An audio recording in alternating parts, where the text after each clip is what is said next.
ଆମର 18 ତାରିଖ ରାତିରେ 10ଟା ବେଳେ ଗୋଟେ ରିପୋର୍ଟ ଆସିଥିଲା 42 ମୌଜା ପୁଲିସ ଷ୍ଟେସନରେ କି ଜଣେ ଯୁବକଙ୍କୁ ବୌଲାକୁଦା ଯେଉଁ ଗାଁ ଅଛି ସେଠୁରେ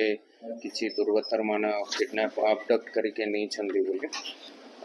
ତାଙ୍କର ଭିକ୍ଟିମର ମା ଆସିକି ଆମକୁ ରିପୋର୍ଟ ଦେଇଥିଲେ କି 6ଟା 6:30 ପାଖାପାଖରେ କିଛି ଅଜ୍ଞାନ ଲୋକ ଆସିକି ତାଙ୍କୁ ନେଇଯାଇଛନ୍ତି ବୋଲି।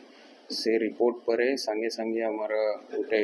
स्पेशल टीम फॉर्म करा हेतिला एसीपी जोन 4 अमिताभ महापात्र नेतृत्व में आमर कमिश्नर सर निर्देश क्रमे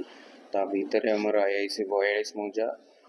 सदर पीएस सब इंस्पेक्टर पीके सासमल और आमर special squad led by SI Sunil Yadav तंकर टीम सांगे सांगे काम को लगे से मन ग्राउंड रे जाइके किसी इनफॉरमेशन कलेक्ट करी तथापि जो जीवा आसवा रास्तार सीसीटीवी फुटेज सांगे सांगे वेरीफाई करने को लगी जिते सीसीटीवी फुटेज बेले आमको किसी व्हीकल्स डिटेल्स मिलला तथापि किसी जो एक्यूज मान थे भी आम इमेजेस पाइल भी एटा जो युवक अच्छा से 12th करी